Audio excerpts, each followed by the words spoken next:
Uma vlogs and stories. Hi అండి అందరికీ, అందరూ ఎలా ఉన్నారు? నేనైతే చాలా బాగున్నాను. మీరందరూ కూడా ఎంత హ్యాపీగా ఉండాలని మనస్ఫూర్తిగా కోరుకుంటున్నా. ఈ వారం రోజుల నుంచి చలి మాత్రం బీభత్సంగా స్టార్ట్ అయింది కదా. ఇంత చలికి కూడా మా ఆయన చూడండి చల్లనీళ్ళతోన తెల్లవారుజామునే స్నానం చేస్తుండు. ఆయనను చూసి నాకు వణుకు పుట్టింది. అంత చలికి ఎట్లా చేయబుద్ధి అవుతుందబ్బా అని. అప్పటికి నేను వంట స్టార్ట్ చేసిన. ఏం కూర చేద్దామబ్బా అని ఆలోచించి 10 నిమిషాలు టైం వేస్ట్ చేసి ఇంకా ఆఖరికి మార్నింగ్ కోసమని పులిహోర చేద్దాం అనుకున్నాను. మధ్యాహ్నంకి ఇంకా బీరకాయలో పెసరపప్పు వేసి చేసినాను.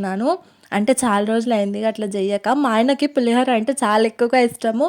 అందులో కూరగాయలు ఏం లేకుండా ఫ్రిడ్జ్ ఓపెన్ చేస్తే ఇంకా బీరకాయ ఒకటే ఉంది. అందుకే ఇంకా బీరకాయ చేసింటి. అప్పటికి నా చింతల్లి లేచింది.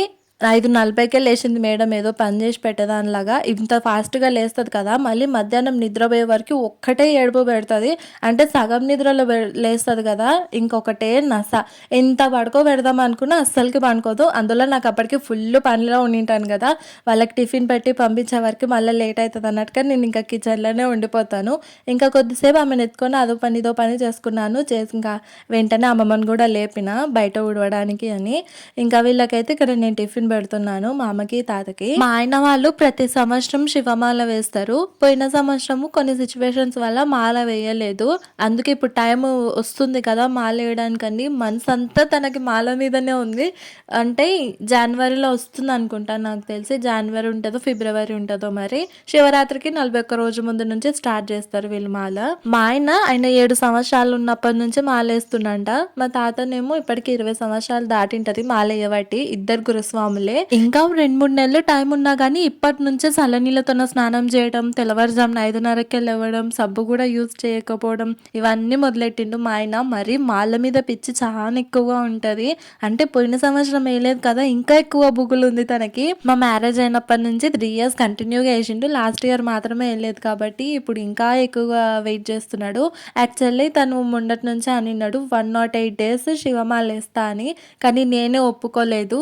అంటే 108 రోజులు అంటే మనం ఇంట్లో కూడా కంప్లీట్గా శుభ్రంగా ఉంచుకోవాలి కదా, అదంతా ప్రతిసారి సెట్ కాదు కదా 108 రోజులు అంటే అని నేనే వద్దని ఫోర్స్ చేసి వదిలేసినందుకు ఈ రకంగా నన్ను పూజ చేసుకొని అన్నట్టుగా మా ఆయన ఒకటే పెట్టిండు. సరే అన్నట్టుగా వదిలేసినాను. తెల్లవారుజామున 5:30కే లేస్తున్నాడు. చల్ల నీళ్ళతో బయటనే స్నానం చేస్తాడు. కనీసం సబ్బు కూడా యూజ్ చేయకుండా తయారయ్యిండు. ఇక్కడనేమో వాళ్ళ కోసము అన్నం పెట్టుకుంటా నేను ఉరుకులాటగా ఉన్నా. ఇంకొకటి మా తాతనేమో వాటర్ బాటిల్స్ నింపుకుంటున్నాడు. ఈ మధ్య మా ఆయన డైట్ స్టార్ట్ చేసిండు, అందుకే ఫుడ్ కొంచెం తక్కువ పెట్టమని చెప్పిండు. అయితే ఇంతకు ముందు నేను అన్నం చాలా తక్కువ పెట్టిన, కనీసం ఒక పూటకు కూడా సగం కూడా సరిపోయలేదు. మరి అంత తక్కువ పెట్టేసరికి ఇంకా ఈరోజు అన్నం పెట్టిన తర్వాత చూడు అని ఒక్కటే బతిమలాడగా లాస్ట్గా వచ్చి చూసిన. అందుకే అంత సీరియస్గా ఉన్నాను నేను. మళ్ళీ ఒకవేళ తక్కువైతే మళ్ళీ కాల్ చేసి తిడతారు, ఎందుకంటే అన్నం సరిపోదు కదా. నాకు ఆ రోజు చాలా బాధ అనిపించింది మరి తక్కువ పెట్టేసరికి. అందుకే ఇప్పుడే నేను ఓపెన్ చేసి చూపిస్తున్నాను, సరిపోతుందా చెప్తే నేను మళ్ళీ పెడతా అని.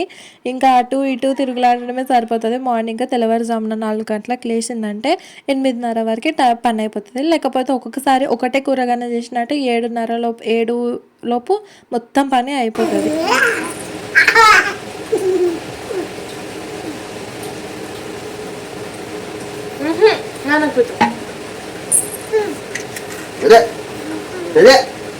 Sí.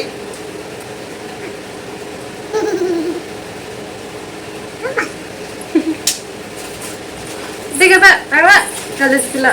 Agora. Não. Nice.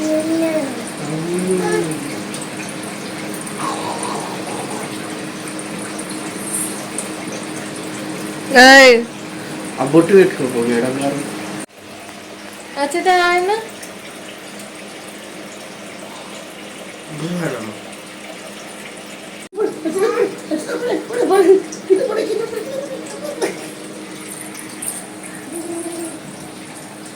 ఇక్కడనేమో మా ఆయన పోయిన తర్వాత కిచెన్లో పని మొత్తం అయిపోయిన తర్వాత ప్రశాంతంగా వచ్చి ఇద్దరం ఇట్లా ఎండలో కూర్చున్నాము. అశ్వత్థామ గారు లేవలేదు, మా అమ్మమ్మనేమో వాకింగ్కి వెళ్ళింది. అందుకే ఇట్లా కొద్దిసేపు అన్న ఎండకు కూర్చుందాం అన్నట్టుగా వచ్చిన. ఇట్లా లైట్గా ఎండ వస్తుంటే విటమిన్ డి కోసం కొంచెం ప్రయత్నిస్తాము అప్పుడప్పుడు, సంవత్సరానికి ఒకసారి అట్లా.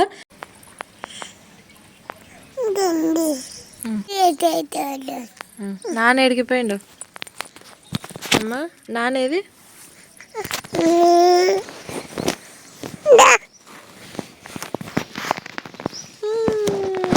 ఇది ఇట్లా దిగి చెయ్యి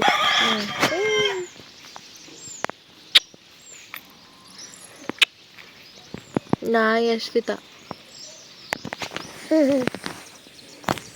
కొద్దిసేపు అట్లా బయట పాపతోన్న ప్రశాంతంగా ఆడుకుంటా కూర్చున్నాను. అశ్వత్థామ గారు లేకుండే బయటికి వెళ్ళినాడు. ఇంకా ఇంట్లోకి వచ్చిన తర్వాత మా అమ్మమ్మ లడ్లు చేద్దామని చెప్పింది. ఎందుకంటే ఈ మధ్య మా తాతకి బాగా కాళ్ళు లాగుతున్నాయి అంట. ఇంకొకటి ఆటోలో కూర్చొని బాగా నడుములు కూడా నొస్తున్నాయంట. బాగా బాడీ వీక్ అయ్యి ఆ ప్రాబ్లం కదా, అందుకే అమ్మమ్మ లడ్లు కడతా అన్నది. ఒకసారి వీడియోలో చూసిండంట మా తాత యూట్యూబ్లో, ఇట్లా లడ్లు కట్టుకొని తింటే కాళ్ళ నొప్పులు నడుముల నొప్పులు పోతాయని చూసిండంట. అప్పటి నుంచి అడిగిండంట. ఇంకా ఇప్పుడు చేద్దాంలే అన్నది మా అమ్మమ్మ. బాదం జీడిపప్పు నిండే ఇంట్లో. ఇంతకు ముందు బయటికి పోయినప్పుడు ఖర్జూర కూడా తీసుకొచ్చిండే. ఇంకా అన్ని కలిపి లడ్లు కట్టడానికి స్టార్ట్ చేసినాము. ఇప్పుడు కానీ ఈ లడ్లు చేసిన తర్వాత తిన్నాను, ఖచ్చితంగా 10 కిలోలు పెరుగుతాయి లడ్లు అయిపోయే వరకు. అంటే ఇందులో బాగా కొబ్బరి వేస్తుంది మా అమ్మమ్మ. ఎండు కొబ్బరి ఇట్లా చిన్న చిన్నగా కోసి మిక్సీ పడుతున్నాను ప్రస్తుతానికి. ఎండు కొబ్బరి తింటే బాగా బరువు పెరుగుతారంట. నాకు కూడా తెలియదు, మా అమ్మమ్మ అంటేనే తెలిసింది. అంటే జీడిపప్పుకి బాగా వెయిట్ గెయిన్ అవుతారని తెలుసు, ఒంట్లో కొవ్వు పెరుగుతుందని. కానీ ఒట్టి కొబ్బరి తింటే బరువు పెరుగుతారని మాత్రం తెలియదు. ఇంకా బెల్లం తింటే బాగా బ్లడ్ కూడా వస్తుంది కదా, కానీ బెల్లాన్ని కూడా లావ్ అవుతారు అంటుంది మా అమ్మమ్మ. నాకు తెలిసి కారేమో అని నేను అనుకున్నాను. ఇక్కడనేమో అమ్మమ్మ ఖర్జూర లోపల విత్తనాలన్నీ తీస్తుంది మిక్సీ పట్టడానికి అని. మా పనుల మేముంటే పిల్లల పనుల పిల్లలు ఉన్నారు, ఒక్కటే సతాయిస్తున్నారు. ఒక రేంజ్లో టార్చర్ చూపిస్తారు వీళ్ళైతే. ఒక్కొక్కసారి చూడండి వాటర్ అంతా ఎట్లా పోసిరో. గిన్నెలు తీసుకొని ఇద్దరు చెరో గిన్నె తీసుకొని అందులో నీళ్ళు పట్టుకొని ఇట్లా ఆడుకుంటా చేరిండ్రు. దేవుని గుట్లకు పోయి మొత్తం పాటలు చెప్తున్నారని ఇట్లా సిలిండర్ వాటర్ డబ్బా అడ్డం పెడితే ఒక కవర్లో నిండుగా నీళ్ళు పట్టుకొని ఆ డబ్బా మీద పోసుకుంటా ఆడుతున్నారు. దేవుని గుట్లో మొత్తం నీళ్ళే చేసిండ్రు. తర్వాత చూసుకుంటే పేంత పని పెట్టినారు పిల్లలు. ఇంతసేపట్ల పట్టించుకోకుంటే మాత్రం ఒక రేంజ్లో చుక్కలు చూపిస్తారు వీళ్ళు. ఆ పట్టు చేత ఇస్తాను పట్టు. తిను తిను షోషు తిను. ఆ పెట్టుకో. ఓయ్ అది ఆడుకోనికి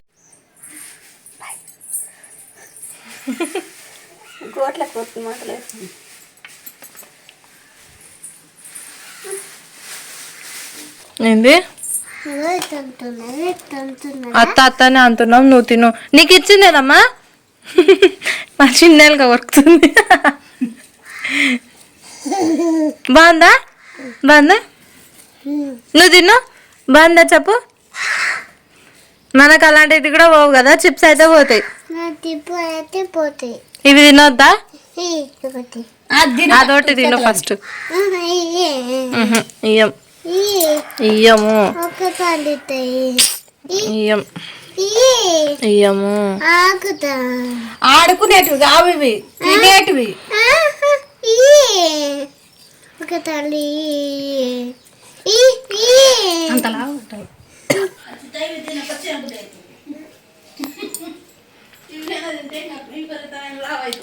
బంగారు తల్లి దా అమ్మ ఇంట్లోకి.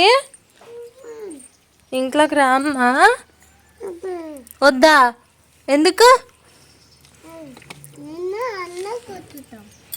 లడ్లు మాత్రం టేస్ట్ భలే బాగా కుదిరినాయి. ఇంట్లో పని అయిపోయిన తర్వాత అమ్మమ్మ గుషకాడికి పోవడానికని బయటకు వచ్చింది. ఇంకా అట్లనే మేము కూడా వచ్చినాం. జర టైంపాస్ అనే అవుతుంది కదా అన్నట్టుగా. టీవీ పెట్టుకొని కూర్చోవచ్చు, కాకపోతే ఎప్పుడు ఏం టీవీ చూద్దాం అబ్బా అనిపిస్తుంది.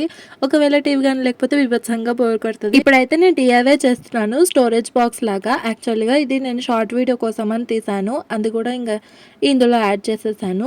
నాకు డిఐవైలో క్రాఫ్ట్ చేయడం మాత్రం అస్సలకి రాదు. ఈ మధ్య బాగా వీడియోస్ కోసం అని చేస్తున్నాను కదా, అట్లనే కొంచెం ప్రాక్టీస్ అవుతుంది. ఇంట్లో కూడా చూడడానికి చాలా మంచిగా అనిపిస్తుంది ఇలాంటి చిన్న చిన్న పనులు. స్కూల్లో ఉన్నప్పుడు అంటే బాగా అలవాటు ఉంటుంది కదా, ప్రతి ఇయర్ లేకపోతే 2 నెలలకోసారి 3 నెలలకోసారి ఏదో ఒకటి ప్రాజెక్ట్ వర్క్ ఇచ్చి ఏదో ఒకటి చేయమని చెప్తారు కాబట్టి అప్పుడు బాగా చేస్తుంటే. కానీ పెళ్ళైన తర్వాత మొత్తానికే మర్చిపోయినాను, ప్రాక్టీస్ మొత్తం దొబ్బింది. అంతకుముందు అయితే చాలా బాగా చేస్తుంటే. ఇంకా నేను స్కూల్లో ఉన్నప్పుడు సైన్స్ ఫేర్ వచ్చిండే 10th క్లాస్లో. నాకు 10th డెంగ్యూ కూడా వచ్చిండే ఫీవర్. ఆ డెంగ్యూకి సంబంధించిన ప్రాజెక్ట్ ఒకటి చేసి సైన్స్ ఫెయిర్‌లో యాడ్ చేసిన. అసలు ఎంత బాగా ఉండిందో. అప్పటివి ఫొటోస్ అన్నీ ఉండింటే మెమోరీస్ లాగా చూసుకోవడానికి చాలా బాగుంటుండే. కానీ ఇప్పుడు ఒక్క ఫోటో కూడా లేదు. ఆల్మోస్ట్ ఒక 2, 3 ఫొటోస్ ఏమి ఉన్నాయి, అంతే, పెద్ద ఏం లేవు. ఒకవేళ పెట్టించుకుందాం అనుకున్నా కానీ ఎవరు నాతో టచ్లో లేరు, నేను ఎవరితోనే టచ్లో లేను. నాకు ఇంటి దగ్గర అంటూ ఫ్రెండ్స్ ఎవరు లేరు, స్కూల్ ఫ్రెండ్స్ అంటే టచ్లో ఎవరు లేరు. కాలేజ్ ఫ్రెండ్స్ అంటే ఇంకా నేను కాలేజ్ ఏం చదివినా 2 నెలలు పోయినా, 2-3 నంబర్లు ఉన్నాయి అంతే. ఇంకా ఎప్పుడో సంవత్సరానికి ఒకసారి మాట్లాడేది, అది కూడా చాటింగ్ మాత్రమే. 10th అయిపోయింది, ఇంటర్లోకి పోయినరు. ఎవరి తిప్పలు వాళ్ళు అయిపోయినరు, ఎవరి లైఫ్ వాళ్ళు లీడ్ చేస్తున్నారు. ఒకరిని క్వశ్చన్ కూడా మనం చేయలేం కదా. నేను ఒక్కదాన్నే మ్యారేజ్ చేసుకున్నాను. మా క్లాస్లో ఒక్కరికి కూడా పెళ్ళిళ్ళు కాలేదు. మా స్ట్రెంత్ మొత్తం 17 ఉంటుండే, అందులో నాకు ఒక్కదానికి మాత్రమే పెళ్ళయింది. మిగతా వాళ్ళందరూ చదువుకుంటా వాళ్ళ లైఫ్లో వాళ్ళు అందరూ బిజీగా ఉన్నారు. ఒక్కొక్కసారి గుర్తుకొస్తే చాలా బాధగా అనిపిస్తుంది. అంటే నేను ఒక్కదాన్ని మ్యారేజ్ చేసుకున్నా కానీ చదువుకోలేదు అని ఒక ఇది అనిపిస్తుండే. ఇప్పుడు ఎవరో ఒకరు ఇట్లా జాబ్ చేస్తున్నట్టుగా కానీ నేను చూసిందంటే బాధ అనిపిస్తుంది నాకు. అంటే నేను కూడా చదువుకుని ఉంటే వీళ్ళలాగా నేను కూడా జాబ్ చేస్తుంటాను కదా అని అనుకున్నా. ఒకసారి అట్లనే బాధపడుతుంటే మా ఆయన వచ్చి, నువ్వెందుకు ఖాళీగా ఉన్నావు, నువ్వు ఇంతమందికి వండి పెడుతున్నావు, ఇంకొకటి ఖాళీగా అనే ఆలోచన కూడా రాకుండా ఒక యూట్యూబ్ కూడా పెట్టుకున్నావు కదా, ఇందులో మంచి పేరు వచ్చిందంటే అందరూ మా ఫ్రెండ్ అని కూడా అంటారు కదా, ఎందుకు అంతలా బాధపడుతున్నావు అని చెప్పిండు. అప్పటి నుంచి నేను కంప్లీట్లీ డైవర్ట్ అయిపోయినా. ఇంకెక్కడెక్కడనో పోతుంది టాపిక్, ఇప్పుడైతే డైవర్ట్ అయిపోదాము. ఇక్కడైతే ప్రస్తుతానికి నేను నా దగ్గర ఇట్లా వీడియోస్ అంటే ఇట్లా క్రాఫ్ట్ చేస్తాను కదా నేను, స్టిక్కర్స్ ఏం లేవు ఇట్లా అతికించుకోవడానికి అని. అందుకే నాది ఒక డ్రెస్ స్టిచ్చెస్ పెట్టినది ఉంటే వేసుకోదు అన్నట్టుగా తీసి పక్కన పెట్టింటి. అది క్లాత్ చాలా గట్టిగా ఉంది, ఇట్లా డిజైన్ లాగా పెడితే బాగుంటుంది కదా అన్నట్టుగా స్టాపులతో మొత్తం స్టాపుల్ చేసిన దానికి. చూడడానికి మాత్రం మస్తు మంచిగా అనిపిస్తుంది కదా, నాకు కూడా చాలా బాగా నచ్చింది. నేను ఎన్ని వీడియోస్ చేసినా కానీ అందులో ఇది కొంచెం బెటర్ అనిపించింది నాకు. ఇంకా లోపల కూడా కలర్స్ అన్నా లేకపోతే మన క్లాత్ అని అతికించింటే బాగుండు అనిపించింది. కాకపోతే ఇంకా ఆడికే నాకు మస్తుగా అయింది. ఎందుకంటే పాపను పడుకోబెట్టిన, ఆమె లేచే వరకు నేను ఈ వీడియో తీసిన కదా, ఇది తీసిన వరకే 12 minutes అయింది. షార్ట్ వీడియో ఉండాల్సింది 1 నిమిషం లోపు. అదంతా ఎడిటింగ్ చేసుకొని వాయిస్ ఓవర్ ఇచ్చే వరకు ఇక చాలా లేట్ అవుతుంది అని చెప్పేసి ఇంకా ఆడి వరకే చేసేసి వదిలిపెట్టేశాను. ఇది మంచిగా స్టోరేజ్ బాక్స్ లాగా అనిపిస్తుంది. ఏమన్నా స్టోర్ చేసి పెట్టుకోవడానికి కూడా చాలా సులువుగా ఉంటుంది.